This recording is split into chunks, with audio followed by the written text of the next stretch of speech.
Yeah, what can be more fun than controlling a 600 horsepower tractor that's 14 feet wide and you're 6 or 8 feet up in the air? There's a lot of impressive technology out there, so going to a farm show, it gives you that chance to have a look at the machines that maybe you're not familiar with. So that's probably one thing I'd be really excited about seeing is the new combine that I don't know if I probably will be able to afford one, but we'll see. At least I'll be able to kick it. Thanks, have a great day. It really depends on the range from 300. So we're really excited to announce that Coming with a mod.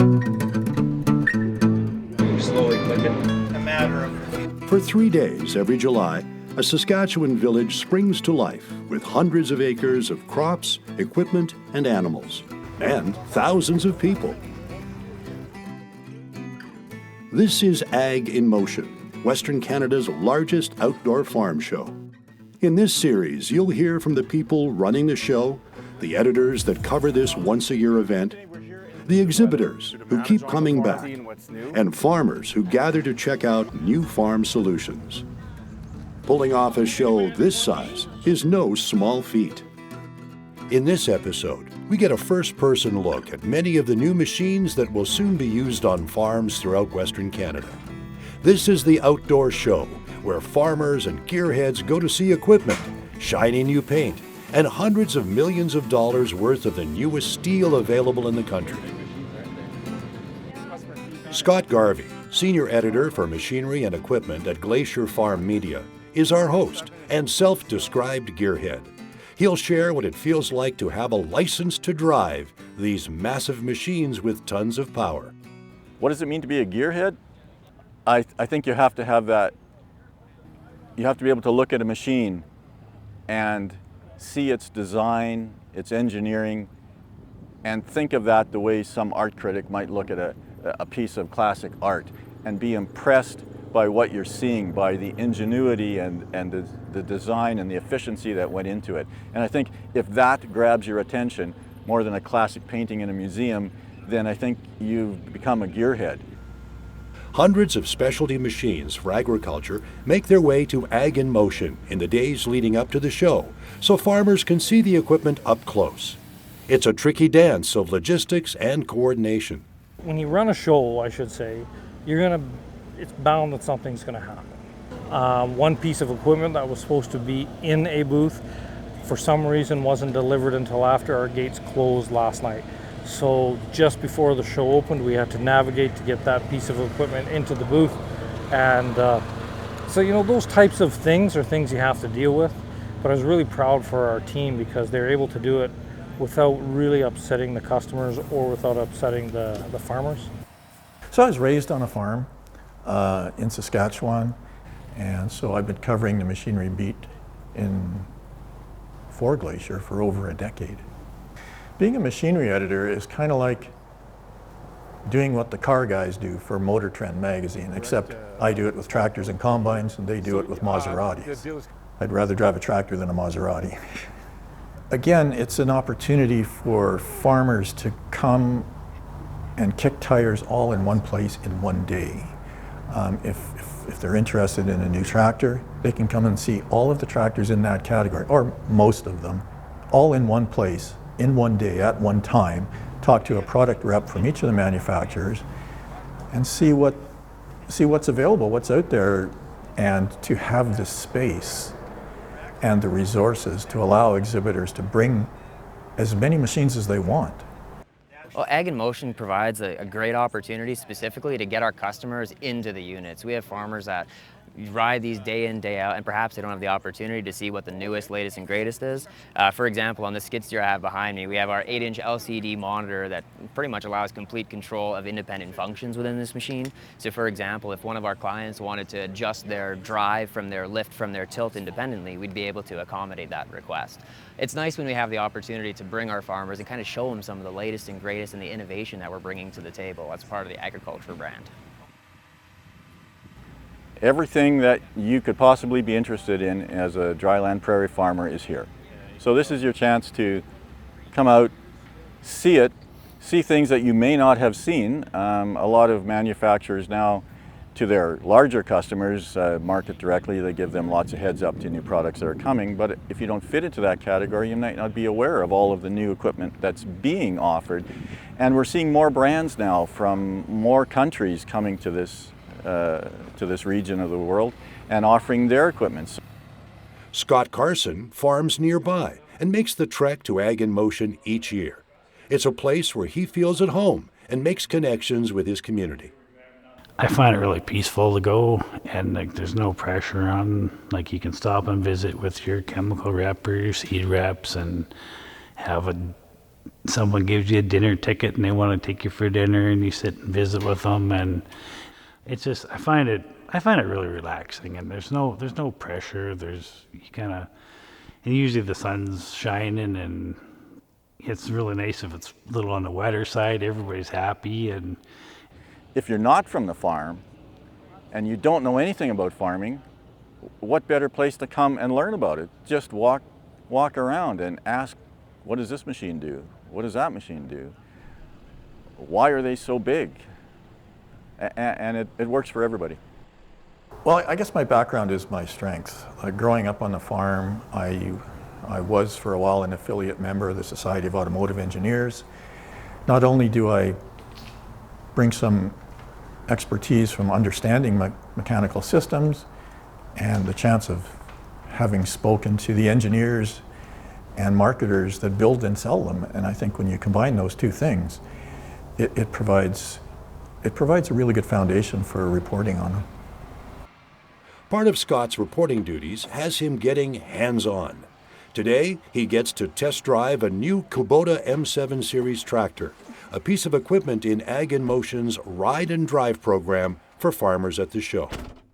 Okay, so parking brake is here. When we're ready to drop that, to do our power shifts, it's just bumping this here. Okay. Oh yeah. Yeah, That's so a real it's difference. Significant, right? Yeah. And that is a base feature. That would be great for like cleaning corrals or stuff. Yeah, exactly, yeah. Yeah, that's cool. And then hitting back on the road, just back to regular. And the nice thing too is once I think it's 20 kilometers per hour. Once you get there, it Automatically automatically comes up. It's a safety feature. You don't want to be driving down the road and touch it and you end up in a ditch. Yeah, it's a nice part about the show. Again, come out here and we can get behind the wheel, and we can, because there's a lot of choices right now. This range of tractor, this horsepower range, has the most models available of any horsepower class in the market. If you have really small tractors, there's not a lot there. Really high horsepower tractors, you don't get a lot of choices. But in this mid horsepower, just above the utility range, some brands have more models. Just in that, like one major brand has more models in that horsepower class than some other brands have in their entire range. And the reason is because these are so versatile. These tractors can do loader work. They're still capable of some field work. They're used in municipal work. Next on Scott's list is a large and powerful 4-track production tractor, the 80,000-pound, 800-plus horsepower John Deere 9RX. Well, here on the grounds of the Ag in Motion Farm Show, we get our first chance to see the largest production tractor on the market, and probably, aside from the specialty big buds, this is the biggest tractor to ever come out of a factory, Deere or otherwise. Yep. Michael Porter, you are the go-to-market manager for these tractors. Tell me about it. Yeah, so behind us we have our new high horsepower 9RX, like we like to call it. So this is a 9RX 830, so 830 horsepower. It's a ground up redesigned new machine for John Deere, and it comes in 3 models. So obviously the 830 is our top model of horsepower. And we also have the 770 as well as the 710. And the typical emission system that we've seen on the other Deeres? So actually this one, what's kind of neat about this machine is it has an EGR only. So this machine does not use diesel exhaust fluid, but we're able to meet the final Tier 4, Tier 5 emissions using just the exhaust gas recirculation with this new highly efficient engine. Now it's also made it to a new transmission, right? Yep. So we have the E21 transmission in this. So traditionally in our previous or our smaller lineup, we had the E18. we're stepping up to an E21, and that's really just to handle the more power to the ground, but also give our customers more gears in that working range, to give them more flexibility to ideally hit whatever, you know, seeding speed they want to do or tillage speed they may want to do. Scott, the gearhead, describes the evolution and benefits of track drive on the farm, especially when your pulling power weighs 80,000 pounds. Well, compaction, they weigh so much that that's why you have such a big footprint here. So this is like a 80,000 pound tractor, somewhere in that neighborhood when it's all ballasted up. So you want to distribute that load over as many square feet as possible, because if you're packing your field, then the plants can't grow, right? You know, and everything that gets 830 actual horsepower. Like some guys say, oh, my muscle car is 500 horsepower, but that's measured in a totally different way. That's maximum RPM for 15 seconds in a Mustang, right? This runs at 800 horsepower at 1800 RPM all day. That's why tracks came in, really, was two reasons. To get all of those 830 horsepower turned into useful pulling power, and to distribute the weight of the machine. I had the privilege of talking to the two engineers at Caterpillar who developed this. And it's kind of an interesting story. Caterpillar used to make big mining equipment, and so they had a removable tread to go over a mine tire, because working in rock quarries and stuff, it just chops the tread. So rather than buy a whole new tire, you just replace the tread. So Caterpillar sold its rubber division to Goodyear, and so this one engineer was told, well, see what you can do with this technology. So that led to the development of the Challenger Ag tractor, which was the first ever belted tractor. John Deere followed soon after and all the companies now produce it. But it was great talking to those two engineers and how that was kind of a coincidence. One guy was, because Caterpillar wanted to develop an ag machine, and the other guy wanted to figure out what to do with tracks. So it's like, you know, peanut butter and chocolate coming together for Reese's Pieces, right? So. Scott's next review features the 850 bushel cart, one of the biggest carts John Deere has introduced to date.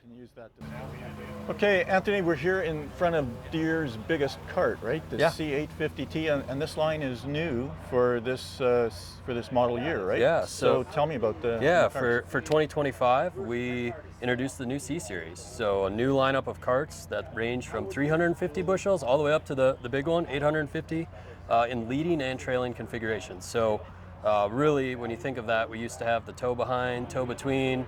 Now is the cart leading or is the cart trailing? Makes it a little simpler for customers to see, and you know, the 850T, you automatically know that's a trailing cart. So individually electronically controlled motors on each run. So that really ability to vary the rate and vary how fast that motor runs at a primary level. So when you think of going into a corner, that curve compensation, so that outside of the tool is moving a little faster than the inside of the tool, we can vary that speed of that meter and the volume so that across the tool, your rate remains consistent. So you could run a different prescription every 10 feet across that tool, which really allows you to manage your land better and really put the fertilizer and put the seed down where you have that potential, and then maybe cut back a little bit where you don't. But it really allows you to use work planner. So you can set your variety, you can set your fertilizer, your prescriptions. You can do that all in the off season and work planner, send it to the tractor, you show up to the field, and it's as easy as hit the go button. Along with international companies, Ag in Motion features local innovators like Redicop Manufacturing from Saskatoon, Saskatchewan. Trevor Thiessen, co-owner and president of Redicop, has exhibited his company's products at the show for 10 years now. It's been really good. I tell you, from last year to this year, with a good, nice, warm weather and rain for the farmers, it's been a good year for sure. And like always, I'm always amazed at the level of new innovations and new products that come to the show, and this has just been a great showcase for those kinds of things. And yeah, you just wander around, you can see them in the booths, or I was fortunate enough to go to the Innovation Awards on Monday night, which kind of kicked off the show, and that was awesome as well. what it's kind of grown into, like it's been 10 years. It's hard for me to understand, it's hard to believe it's been 10 years already. It's really grown into what I would say the premier show in Canada, Western Canada, to showcase new innovation. And so if you've got new products to showcase, it's a great place to attract new customers. So what we're seeing is growth in numbers, growth in innovation, which just kind of starts to build on itself. And the hope is now we're seeing more and more international people come. So if you're trying to reach international markets, I know there was a huge contingent of Australian farmers here this year from 2 or 3 different groups who brought them by the show. And the expectation for us was that given our growth of the business and the new product lines, that we would draw some new customers in, and that's also been true for us. Scott Carson has attended Ag in Motion every year for 10 years. The new equipment is a huge draw for him. And this year, his daughter Isabel is joining in the fun. They've headed to the ride and drive area at the show so Isabel can take a spin in a $1.2 million John Deere sprayer. And, she's been working on the farm for, I guess, 4 years. She likes driving equipment and being, part of the kind of team that gets put together for harvest. And yeah, she's really taken to the technology of, GPS and the monitors and log grain card information that gets logged through Climate View or products like that. And she's a big part of harvest. Like, she's doing more and more all the time. So she helps out a lot, just even not harvest, but driving kids around and to school and ball and all the other things that her younger sisters are doing. She was a little bit nervous about it, but the John Deere fellow she was with, he was really, really good, informative, and they had a really good time, I think, going for a drive. Ride and drives at Ag in Motion aren't just for farmers. Reporters also get a chance to test drive the equipment. And for 2 Glacier Farm Media editors, it's getting competitive. So Robin Booker, editor, Western producer, challenged anyone who would take him on to an excavator challenge here at the show. And because there was going to be this mini excavator here, New Holland was kind enough to let us play with it, and they actually did a lot of work, and they arranged this little fun challenge for the both of us. Of course, Robin owns an excavator himself, so he did have a bit of an upper advantage on me there. But New Holland also threw in a skid steer, and I had a little bit of skid steer advantage that Robin didn't have. 2 wheels or no? Put this up on 2 wheels. On 2 wheels, those when people have them up on the front 2 wheels and they're sort of driving around. Do you think you can? If you know how to. Do you think you can? Scott and Robin take turns racing each other to finish the obstacle course first.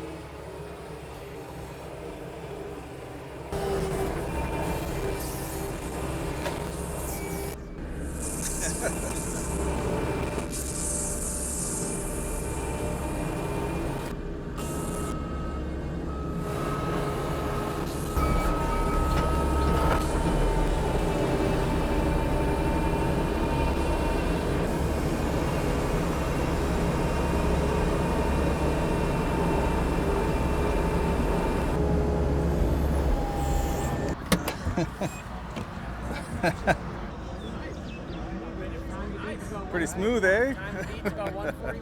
It's a hot summer day, but they're both sweating under the pressure of trying to make it look easy. Scott has a time to beat now. Oh, well, I guess I got a cone too. Oh, yeah. Gas on the straightaway. Yeah. I'm surprised that it can handle a load at that height.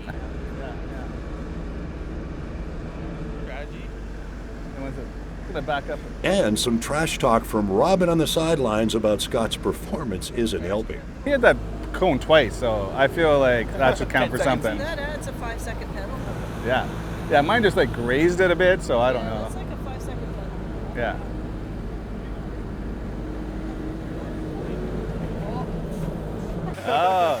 Oh, so I'm behind on that. You're behind by 5 seconds. You're in the lead. You got a 5-second head start. 141. If Scott had the 5-second edge over Robin in the skid steer challenge, he'll need more than that to beat Robin in the excavator challenge. Nice catch. When it comes to excavator basketball, it doesn't help when everyone is watching. Oh, no way. He didn't catch it, did he? Get out of here. That shouldn't be allowed. Is that allowed or what? Oh. There you go.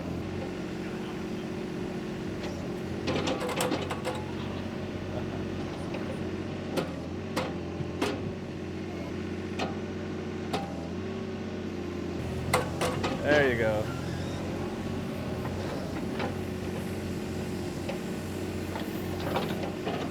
Good job. With a look of determination, like an editor working to get a newspaper out by the deadline, Robin goes to work.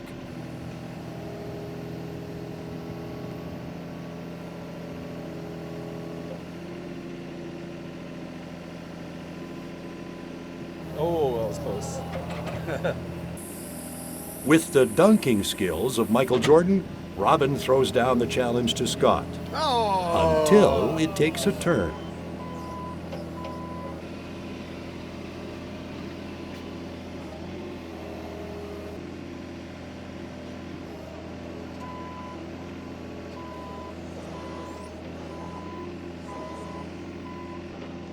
It's all coming down to the last ball, and bragging rights are on the line. How much dirt can I bring in there? There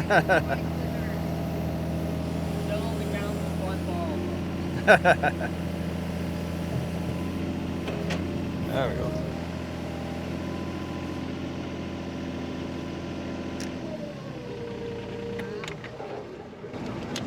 Did I beat him? 217 by hair. Oh, okay. Yeah.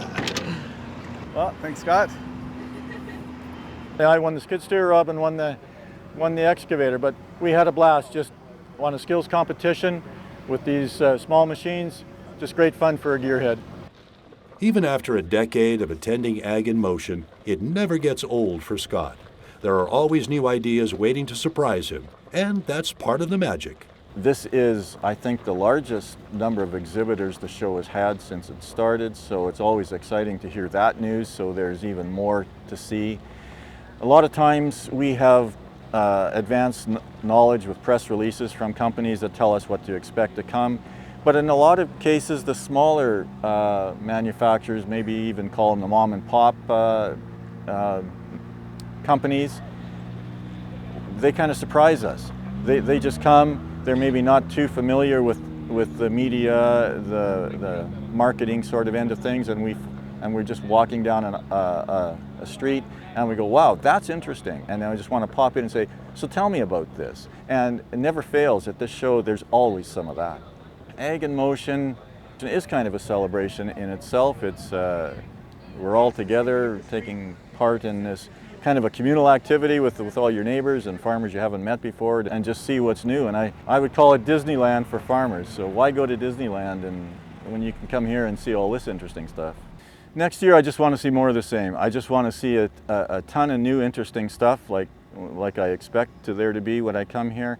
I also like to see the old stuff. This year the tractor pull, the vintage tractor pull was started, and that to me is great. I think that's a heritage we like to celebrate.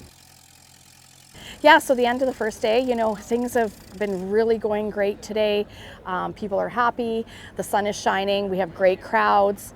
Our exhibitors, you know, are feeling good. I've talked to a few attendees. They're so excited to be here, and they have been excited to, you know, see the demonstrations, the live demonstrations in the field.